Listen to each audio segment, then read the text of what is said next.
En el corazón del estado de Georgia se encuentra la ciudad de Macon. Es allí donde conocemos a Lauren Giddens, de 27 años. La mayor de 3 hermanas, Lauren creció en el hogar de Karen y Bill, junto a sus hermanas Sarah y Caitlin. Era una familia muy unida, aunque bromeaban diciendo que la verdadera estrella del grupo era Butterbean, la perrita de Lauren. Desde muy joven, Lauren fue una persona enfocada. Su mayor sueño era convertirse en defensora pública. En la primavera del año 2008 tomó una decisión importante: dejar su natal Maryland y mudarse a Macon para hacer ese sueño realidad. Los habitantes describen Macon como un lugar tranquilo y acogedor, donde nadie se siente un extraño, ideal para vivir y estudiar. Lauren enseguida se sintió como en casa. En ese entonces mantenía una relación a distancia con David Van Dikver, un abogado corporativo con quien había trabajado en su firma legal en Atlanta 4 años atrás. A pesar de la diferencia de edad, unos 20 años, compartían muchos intereses. David decía que Lauren tenía una madurez poco común para su edad. Desde el principio, hubo una conexión inmediata entre ellos. Compartían valores sobre la profesión, un sentido del humor entre seco e inocente. Se apoyaban mutuamente en los momentos más duros, tanto personales como laborales. David admiraba su franqueza, inteligencia y equilibrio. Lauren incluso se ganó el aprecio de la hermana mayor de David, algo que él consideraba todo un logro, pues nadie antes lo había conseguido. David planeaba proponerle matrimonio y ya tenía el lugar perfecto elegido. Sin embargo, la distancia tras su mudanza hizo más difícil la relación, y terminaron por un tiempo. Durante ese lapso, Lauren comenzó a salir con otro estudiante llamado Joe, pero pronto se dio cuenta de que aún sentía algo fuerte por David y decidió retomar la relación con él. Aunque Joe se sintió afectado, lograron conservar una relación amistosa. Para junio del año 2011, Lauren había terminado sus estudios en una de las facultades de derecho más antiguas del país, la Escuela de Leyes de la Universidad Mercer. En su graduación estuvieron presentes Butterbean, David y toda su familia. Ahora, Lauren esperaba con ilusión el comienzo de una nueva etapa. El siguiente paso era prepararse para el examen que le permitiría ejercer en el estado de Georgia, y dedicaba todo su tiempo libre a eso. Después de graduarse, Lauren asistió a la boda de su hermana Caitlin en Maryland. Le comentó a sus seres queridos que, tras la ceremonia, necesitaría concentrarse plenamente en estudiar para el examen. La familia comprendía que esa sería la última vez que se verían en mucho tiempo, lo que hacía el evento aún más significativo. Como muchos recién graduados, Lauren decidió quedarse en Macon en lugar de volver a Baltimore. Vivía en el segundo piso del edificio llamado Barristers Hall, en el apartamento número 2. Este edificio había sido diseñado específicamente para estudiantes de derecho y se encontraba justo frente al campus universitario. Poder consultar con los profesores y acceder a la biblioteca fácilmente fue una de las razones que la motivó a quedarse. Sin embargo, pronto ese entorno tranquilo y seguro empezó a preocuparla. Lauren le contaba a su hermana que ocurrían cosas extrañas que no podía explicar ni probar. Sentía que alguien movía objetos dentro del apartamento, como si alguien entrara cuando ella no estaba. Al regresar a casa, tenía una sensación de inquietud difícil de describir. Percibía que alguien la observaba, pero no había señales visibles de entrada forzada y no lograba entender cómo era posible. Una sensación inquietante no la dejaba en paz, y en la noche del 25 de junio de 2011 le escribió un correo a David, compartiendo sus temores. David intentó tranquilizarla, sugiriendo que probablemente solo se trataba de alborotadores haciendo ruido, sin intención de ir más allá. También le recordó que trabajaba mucho y apenas salía del apartamento, así que quizás estaba algo alterada sin darse cuenta. Lauren había enviado un mensaje general donde decía, en parte: «Hola chicos, estoy completamente concentrada en prepararme para el examen de abogacía. No se molesten si no respondo mensajes o llamadas». En los días siguientes, nadie volvió a saber de ella. Aparte de ir a la iglesia y hacer ejercicio de vez en cuando, pasaba la mayor parte del tiempo leyendo, por lo que unos cuantos mensajes o llamadas sin respuesta no parecían motivo de alarma al principio. Sin embargo, su mejor amiga, Katie, y su hermana, Caitlin, intentaron contactarla varias veces sin obtener respuesta. Caitlin estaba de luna de miel y le enviaba fotos, y resultaba extraño que Lauren no reaccionara a ninguna. Parecía que no se trataba solo de estar ocupada con otras cosas. Había una sensación de que algo no andaba bien. Una compañera de clase, Ashley, recibió una llamada de Caitlin pidiéndole que fuera al apartamento de Lauren para verificar si todo estaba bien. Antes de ir, Ashley también intentó llamarla, pero el teléfono iba directamente al buzón. Ashley y su novio llegaron al departamento y notaron que el coche de Lauren seguía estacionado afuera. Usaron una llave de repuesto para entrar. Las cosas de Lauren estaban esparcidas por todos lados, pero eso no parecía fuera de lo común, ya que estaba por mudarse con David. Pero al revisar su calendario y ver la fecha, se dieron cuenta de que debía haberse mudado al día siguiente, el 30 de junio. Luego encontraron su bolso, libros de derecho, celular y computadora portátil, cosas con las que, según todos coincidieron, jamás se habría ido por su cuenta. Entonces, ¿dónde estaba? Ashley empezó a llamar a conocidos y amigos que vivían en el mismo complejo. Incluso su exnovio, Joe, comenzó a buscar en la universidad, mientras que los demás exploraban los alrededores. Todos coincidían en que la última vez que alguien la vio fue en una fiesta de fin de curso hacía 4 días, pero se había ido a la mañana siguiente y todo parecía estar bien. Unas horas más tarde, le había enviado un correo a David hablando de cómo se sentía en el apartamento. A la mañana siguiente, sin novedades, llegó el momento de contactar a la policía, y su familia emprendió un viaje de casi 12 horas hacia Georgia para ayudar. A las 9 de la mañana, los agentes llegaron a la casa número 2, en Barristers Hall. De inmediato notaron que no había señales de entrada forzada ni de conflicto, y aparentemente nada había sido robado. Pero todos coincidían. Algo claramente no estaba bien. El 30 de junio fue un día caluroso con mucho viento. Cuando los policías salieron a la calle para replantear la búsqueda, una ráfaga de aire trajo consigo un olor desagradable. Estaban junto a unos contenedores de basura, cuando un aroma muy particular los hizo detenerse. Sin duda, era algo que nadie podía ignorar. Uno de los oficiales luego contó: «Mientras estábamos allí, el viento empezó a cambiar. En la vida todos hemos sentido malos olores, pero ese en particular es una de las cosas más difíciles de enfrentar». Al levantar las tapas, los agentes encontraron algo que jamás podrían olvidar. Dentro de una bolsa negra había una parte de lo que parecía ser restos humanos. Era necesario hacer análisis, pero teniendo en cuenta la desaparición de Lauren y los resultados con luminol en su baño, tenían motivos sólidos para pensar que aquello estaba relacionado con la joven desaparecida. Nunca había visto algo así. ¿Quién podría haber hecho esto? La verdad, solo alguien con un alma muy oscura sería capaz de algo así, confesó uno de los detectives. Por una coincidencia inesperada, los coches patrulla estacionados frente al edificio impidieron que el camión de basura entrara a vaciar los contenedores. Si la policía no hubiera bloqueado el paso en ese preciso momento, todas las pruebas se habrían perdido antes de que comenzara la búsqueda. Como se temía, los análisis confirmaron que el hallazgo estaba relacionado con la desaparición de Lauren Giddings. El forense principal posteriormente señaló que no había signos de trato inadecuado, aunque no pudo determinar con precisión lo ocurrido. Según los expertos, todo sucedió el 26 de junio. En el apartamento de Lauren, especialmente en el baño, buscaron huellas dactilares, pero parecía que alguien había limpiado a fondo. Solo el luminol revelaba rastros. La policía acordonó toda la zona y procuraba mantener los hallazgos en secreto. Si quien estaba detrás del incidente seguía en el complejo residencial, no querían alertarlo y correr el riesgo de que desapareciera o destruyera lo que quedaba de las pistas. Hay que fijarse en quienes están más cerca de la persona afectada, ya sea sentimental o geográficamente, comentó uno de los oficiales.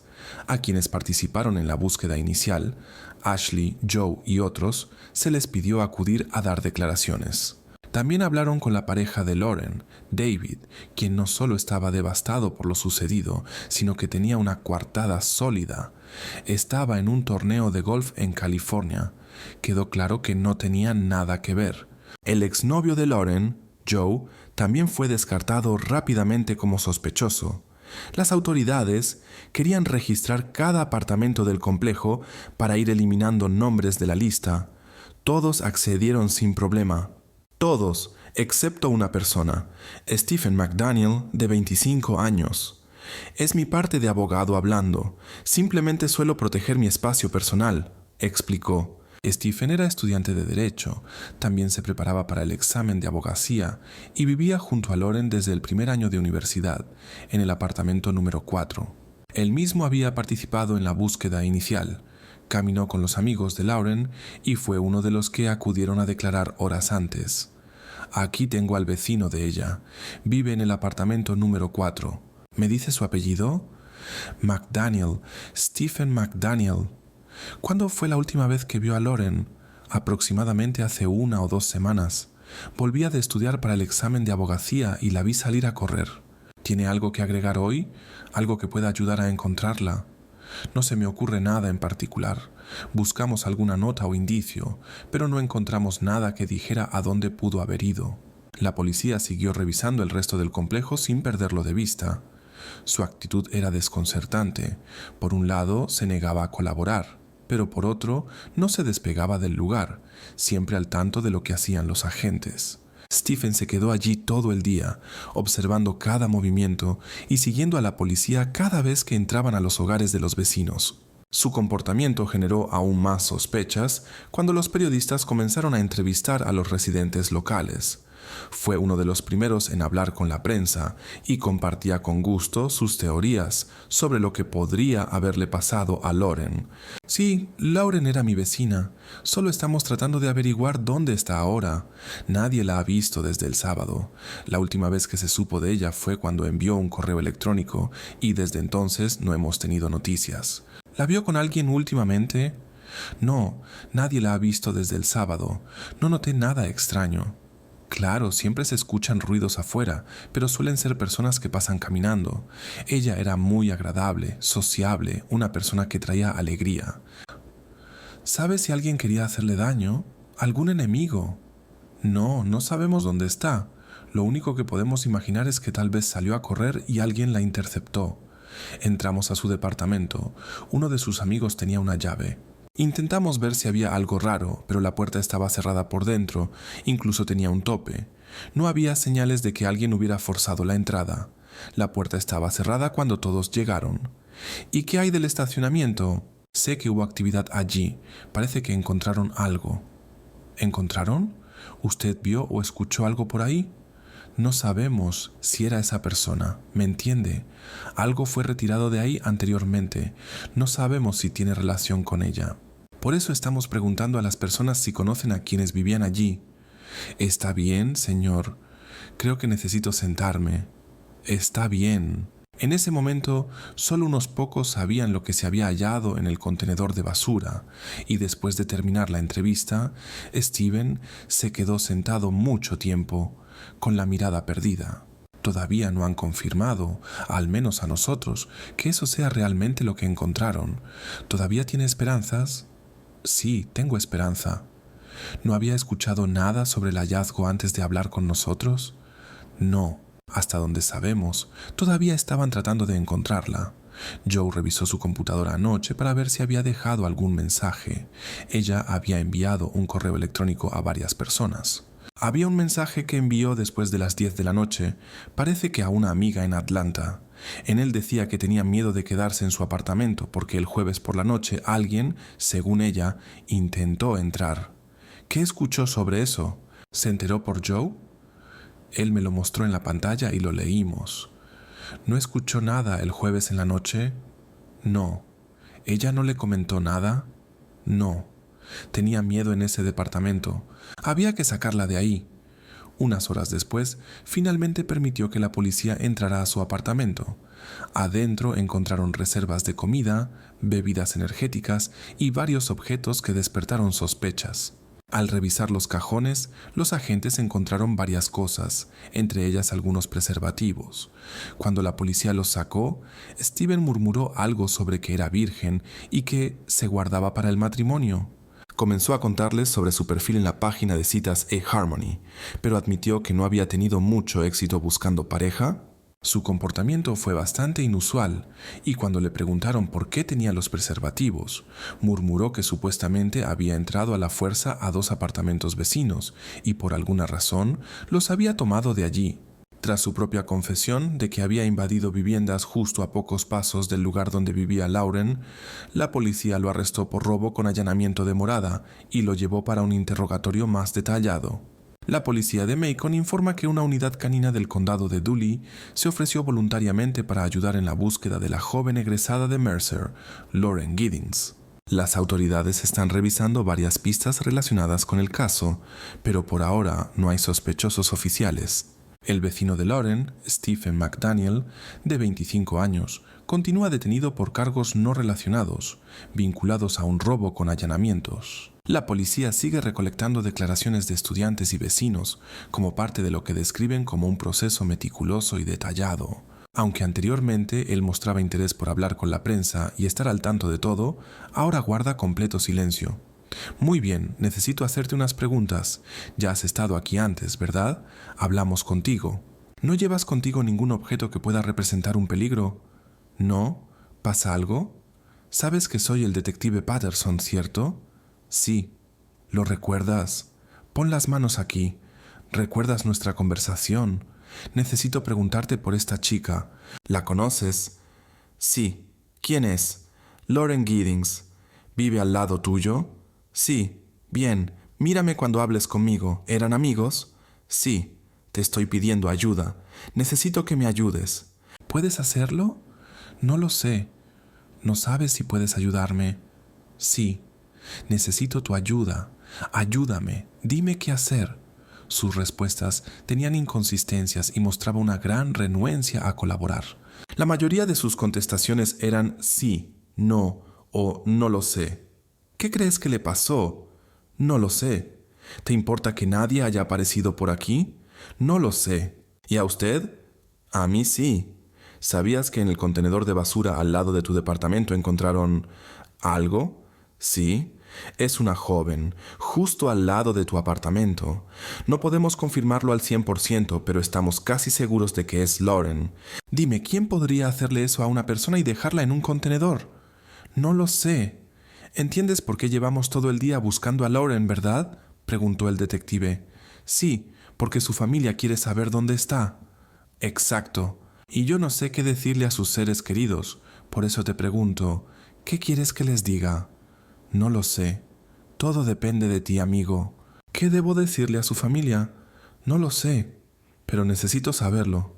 Más allá de sus respuestas extrañas, su comportamiento dejaba desconcertados a los oficiales. Según ellos, jamás habían visto a alguien actuar así en un interrogatorio.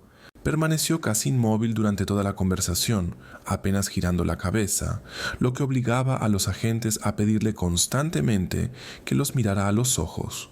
La grabación acelerada del interrogatorio resalta lo inquietante de su quietud, especialmente al compararla con la actitud natural del detective.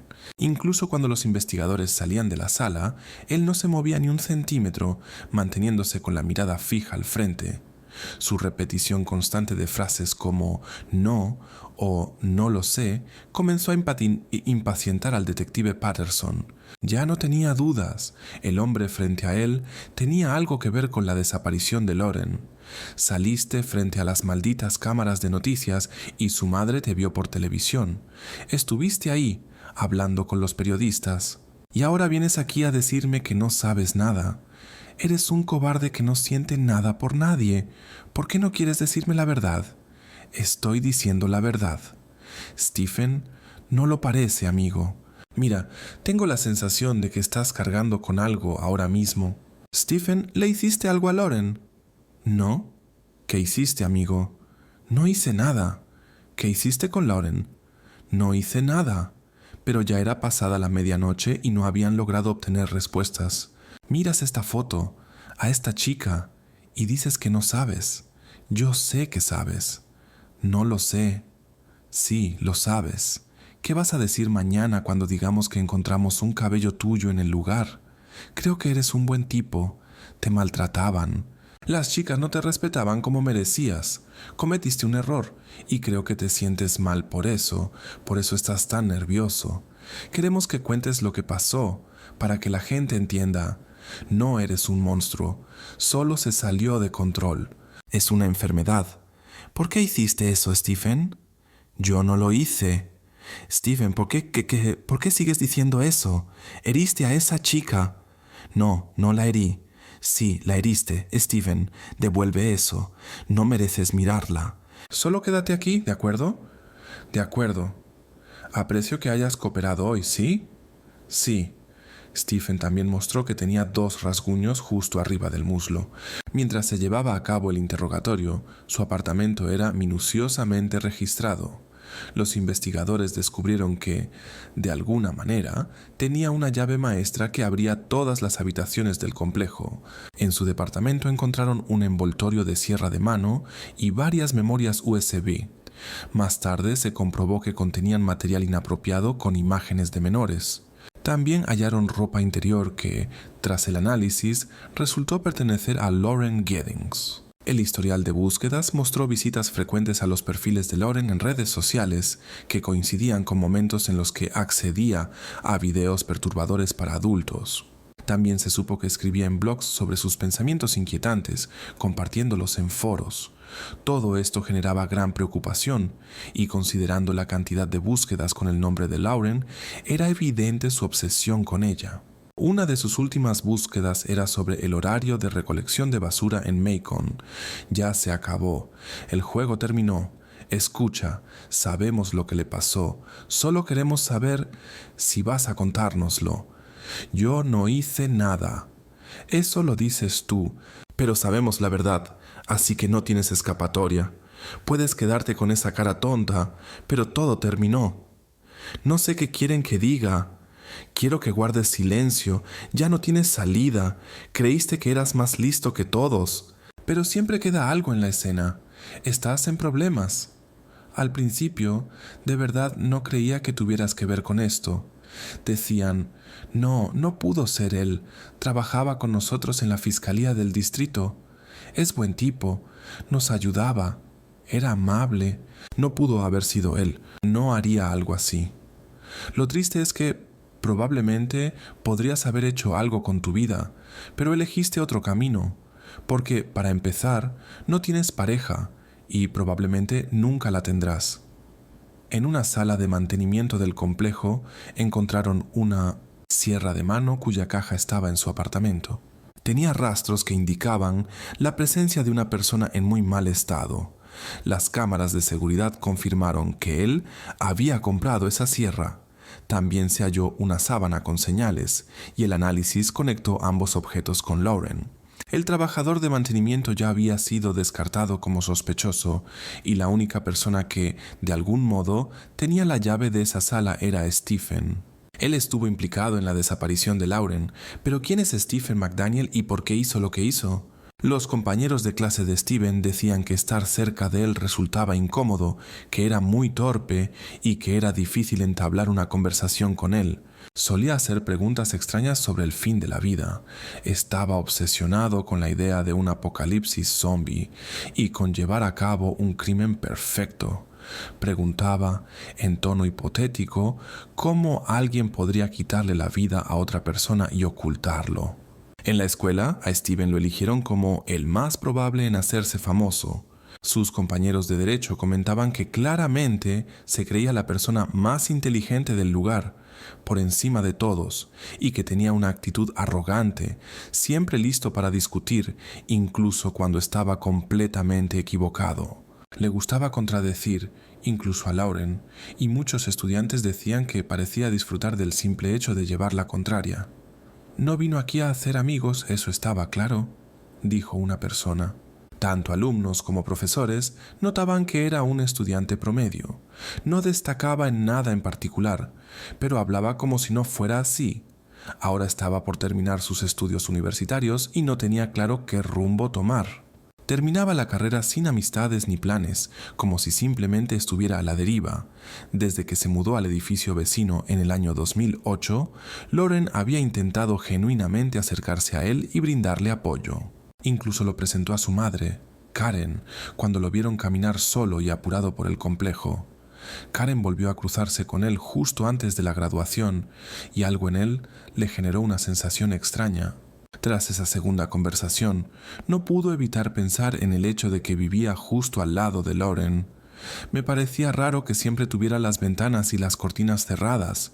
Casi nunca se le veía, recordó. Por más amable que Lauren intentara ser, él generaba la misma impresión que a la mayoría. Simplemente la hacía sentir incómoda. En una carta que Lauren le escribió a David en el año 2008, justo cuando se mudó, mencionaba el comportamiento de Steven y cómo coincidían en las clases.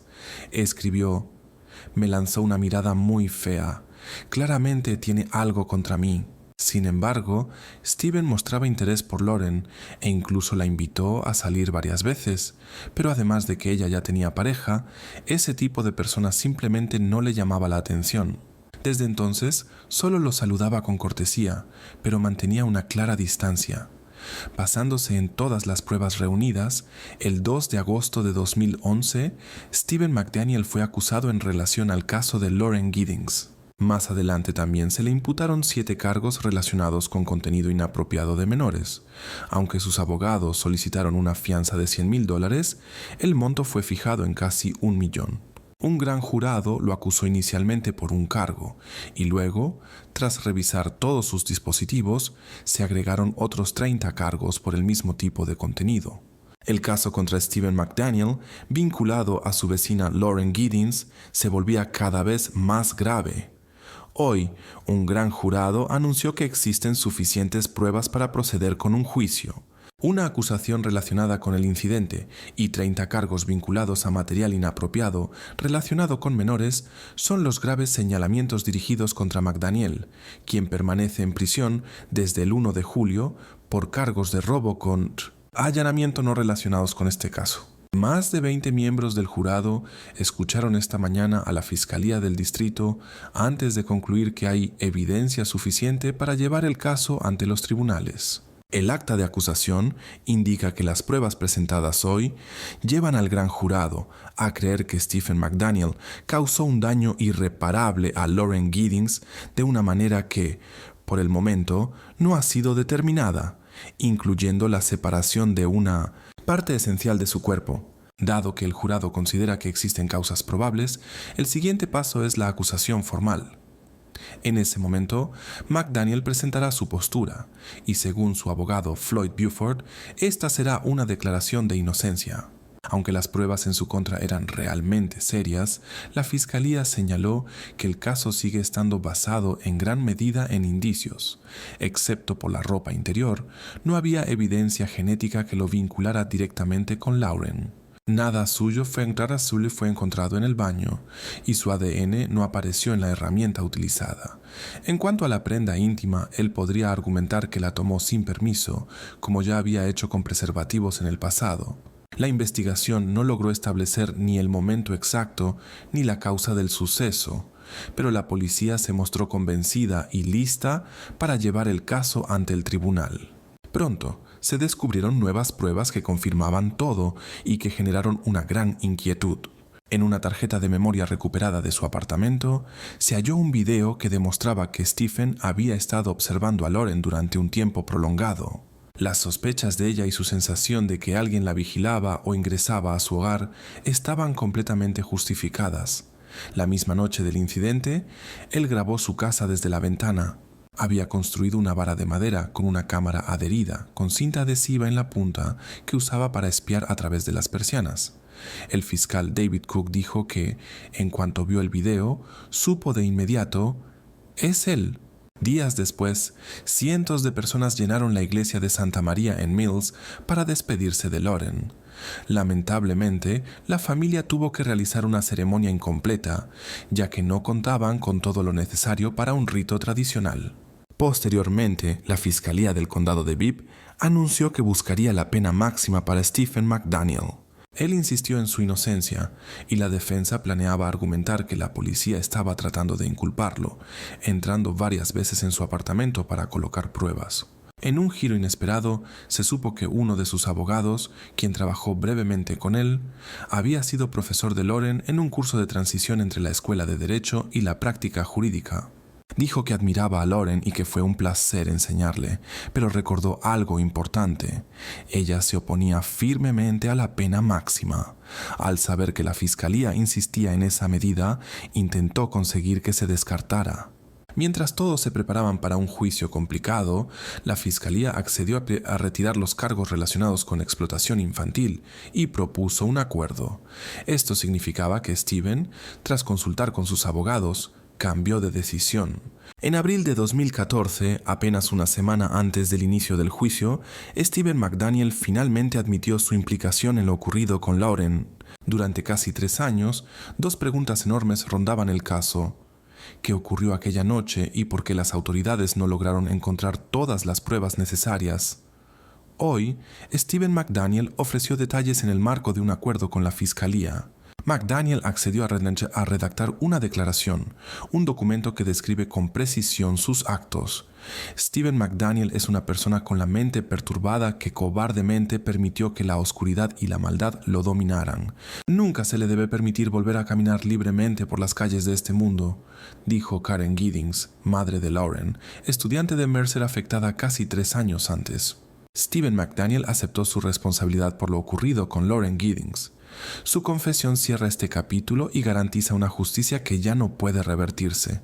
Gracias a este reconocimiento, Steven McDaniel nunca podrá negar que fue él, y solo él, quien tuvo la culpa de lo que pasó con Lauren Giddings, afirmó un portavoz de la acusación. Uno de sus antiguos abogados dijo que la situación se volvió insostenible para McDaniel cuando empezaron a aparecer pruebas provenientes de su computadora, y cada vez eran más. Basándose en esos elementos vinculados a su equipo y cámara, aceptó finalmente que había evidencia suficiente para emitir una sentencia. Antes de dictar su condena, la fiscalía presentó elementos que describían su perfil, mostraron grabaciones del hogar de Lauren y leyeron algunas supuestas publicaciones de Steven en foros. En una de ellas se leía: «Terminé la facultad de Derecho, celebro solo frente a la computadora. Veo que mi vecina, compañera de clase, regresa tarde. La invito a tomar algo. Le preparo una bebida especial, Mickey Finn, para que pierda el conocimiento. Se desmaya. Por fin dejo de ser virgen. Uy, no despierta. Celebro el momento haciendo una parrillada. No me interesa lo que hay por dentro, pero me deshago del resto. Miro las noticias mientras la policía empieza a hallar rastros. Celosos, solitarios». Sin embargo, la autenticidad de ese mensaje fue cuestionada, ya que algunos lo consideraron una provocación típica de Internet. Y aunque la fiscalía estaba convencida de que él era el autor, ese punto sigue abierto a debate. Según el acuerdo, debía contar ante el juez lo que sucedió aquel día. Esto fue lo que relató. Alrededor de las 4:30 de la mañana, abrió la puerta de ella con una llave maestra. Vestía completamente de negro, con guantes y máscara. Contó que se quedó observando mientras dormía, pero ella debió de haber sentido algo extraño porque despertó bruscamente. Antes de que pudiera levantarse de la cama o entender lo que estaba pasando, él se le abalanzó encima y rodeó su cuello con las manos. Forcejearon y terminaron cayendo al suelo. Él dijo que Lauren le arrancó la máscara y cuando ella se dio cuenta de quién era, dijo su nombre y gritaba, suplicando que se detuviera. Lloraba e intentaba resistirse durante casi 15 minutos, mientras él mantenía la presión en su cuello hasta que dejó de reaccionar. La llevó al baño y la colocó en la tina. La dejó ahí durante lo que quedaba de la noche y todo el día siguiente.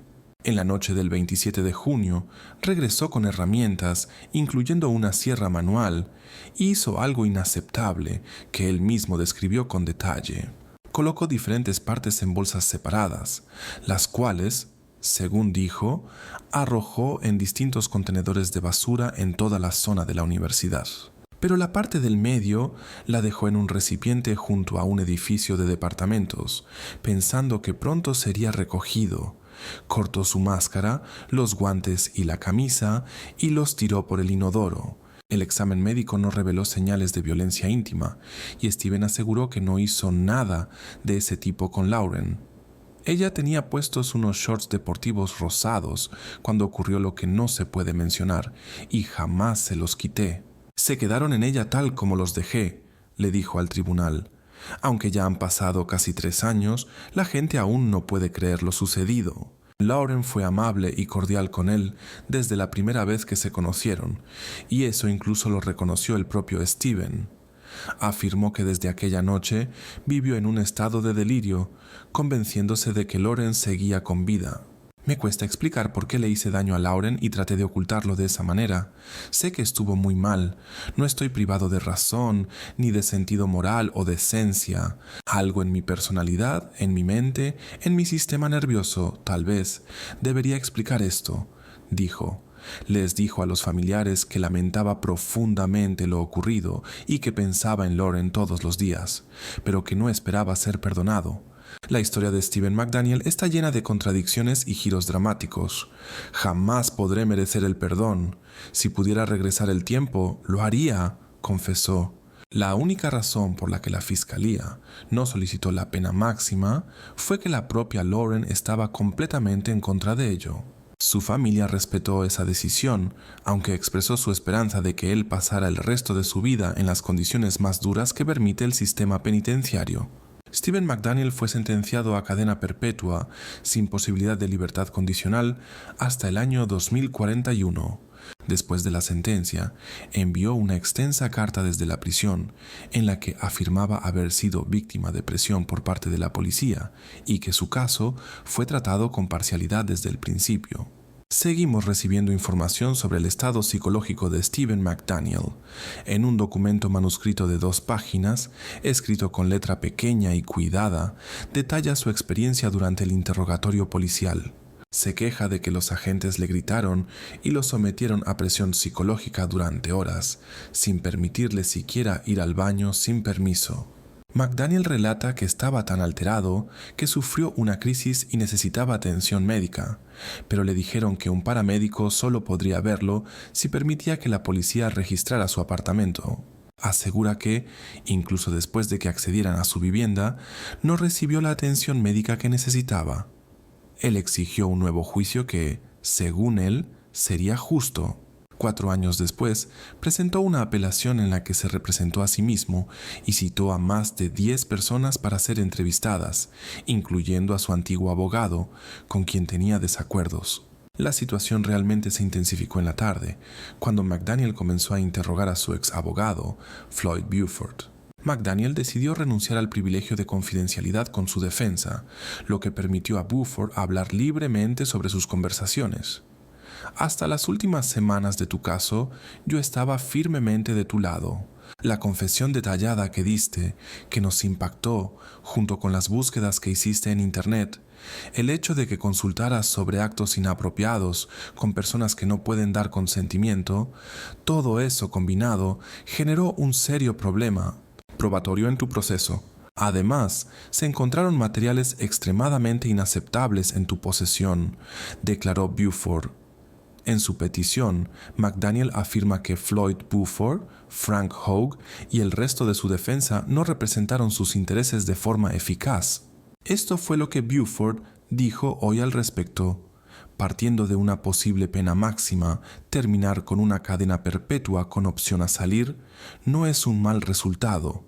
En su denuncia, Stephen exigió que el tribunal ordenara a su abogado pagar una compensación de $50,000 por los servicios legales y otros $250,000 como sanción por la supuesta negligencia profesional.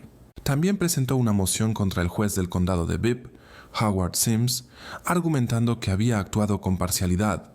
Esta apelación fue rechazada. Ahora, con 37 años, el condenado presentó otra apelación en el año 2022, alegando que la fiscalía robó documentos, que se violaron sus derechos y que sus abogados fueron incompetentes.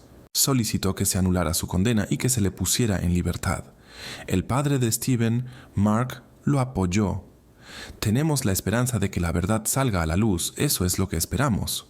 Pero el juez declaró que ni siquiera podía considerar esa apelación, ya que fue presentada con un retraso de más de 1 año, por lo que también fue denegada.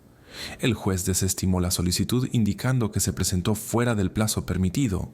Para ese momento, Stephen ya había enviado otra apelación que aún estaba siendo evaluada. Algunos miembros de su familia y amigos seguían creyendo en su inocencia. Su padre incluso creó una página en GoFundMe para recaudar fondos destinados a la defensa legal, pero no recibió ningún aporte y fue eliminada rápidamente. Caitlin, la hermana de Lauren, calificó esto como patético y delirante. El abuelo de Steven, Hollis, dio una entrevista antes de su partida en la que habló sobre sus visitas a su nieto en el centro penitenciario. Si todo lo que dice la policía es cierto, entonces soy simplemente un abuelo con el corazón hecho pedazos. Vas a verlo y él solo se queda sentado en silencio, no puedes sacarle nada. Te dan ganas de llevarlo al médico, pero ya es adulto, no es un niño. Eso te parte el alma. Uno tiene que aceptar lo que tiene delante, te guste o no. Hice lo que creí correcto en ese momento, contratarle un abogado de inmediato. Pensé que iría allí, pagaría la fianza y lo llevaría a casa. Pero por Dios, cuando lo vi, se veía totalmente distinto. La madre de Stephen, Glenda, también lo defendía y parecía convencida de su inocencia en el momento del arresto. Tengo un gran abrazo para él cuando salga y él tiene uno para mí, dijo, añadiendo que tenía visiones de que algún día se convertiría en juez de la Corte Suprema. Pero la policía, la fiscalía y la familia de Lauren estaban seguras de que la decisión tomada hace muchos años fue la correcta. Caitlin, la hermana de Lauren, dijo: «Parece que ella pudo haber sido una de esas personas que realmente fueron amables con él y le prestaron atención, aunque quizás él fuera alguien solitario. No es una de esas historias donde se dice que hay que decirles a los niños que cierren el auto al subirse o que no deben ir a cierta parte de la ciudad. No hay eso de ella no debió haber hecho eso y entonces nada habría pasado. Porque siempre hay que ser amable con las personas. Siempre hay que ser amable con los vecinos. Solo porque alguien se vea diferente no significa que sea una amenaza, pero en este caso lo era». Los detectives creen que ese día detuvieron a alguien en proceso de convertirse en un delincuente con tendencias peligrosas, una amenaza para los menores. En su momento fue elegido como el más probable a volverse famoso en la escuela y ahora es tristemente conocido por uno de los hechos más impactantes que la comunidad haya presenciado.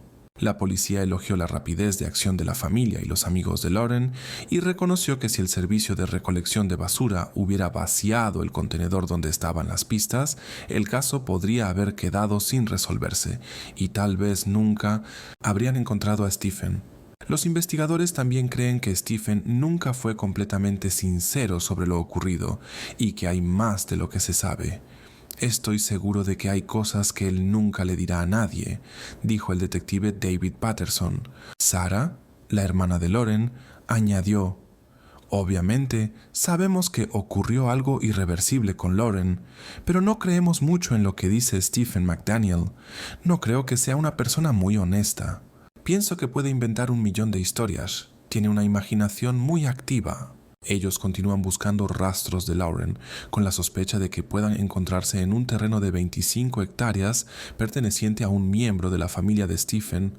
Aunque tiene derecho a solicitar libertad condicional en el año 2041, expertos legales consideran que pasará el resto de su vida tras las rejas. La familia de Lauren conmemora cada fecha importante y cada evento en el que ella debió haber estado, como si realmente participara. También organizan carreras anuales en su memoria. Caitlin, la hermana de Lauren, nombró a su hija pequeña Lauren Magnolia en su honor. La familia Giddings tiene 2 lugares conmemorativos. Placas en su memoria pueden encontrarse en la Facultad de Derecho de Mercer y en una banca rosa en el Parque Washington, en el centro de Mercer, un sitio donde le encantaba correr. La familia de Lauren también estableció una beca en su nombre, Lauren Teresa Giddings, en el bufete de abogados, donde hizo una pasantía por un corto tiempo. Lauren siempre destacaba por sus colores vivos al vestir, especialmente el rosa. Los miércoles incluso llegaron a llamarse miércoles rosas en su honor, bromeando con que se parecía a Elle Woods de la película Legalmente Rubia. Una amiga cercana comentaba que su elección de color, en un entorno profesional conocido por su estilo monocromático, siempre sacaba sonrisas y daba pie a conversaciones. se sumergió en una profesión dominada por trajes oscuros y formales. El rosa era su forma de desafiar al mundo, contaba su amiga, añadiendo que eso definía perfectamente a Lauren Giddings. Nunca pasaba desapercibida y jamás se disculpaba por ello. Era decidida y llena de energía y dispuesta a enfrentar cualquier obstáculo en su camino. Caitlin dijo: «No podemos decir que ya no esté en nuestras vidas. Está, solo que ahora todo es muy distinto. Gracias a todos los que nos acompañan. Si quieren apoyar nuestro canal y ayudarnos a seguir creando contenido, por favor no olviden dejar un me gusta, comentar, compartir y suscribirse. Eso nos ayuda muchísimo y realmente valoramos su apoyo.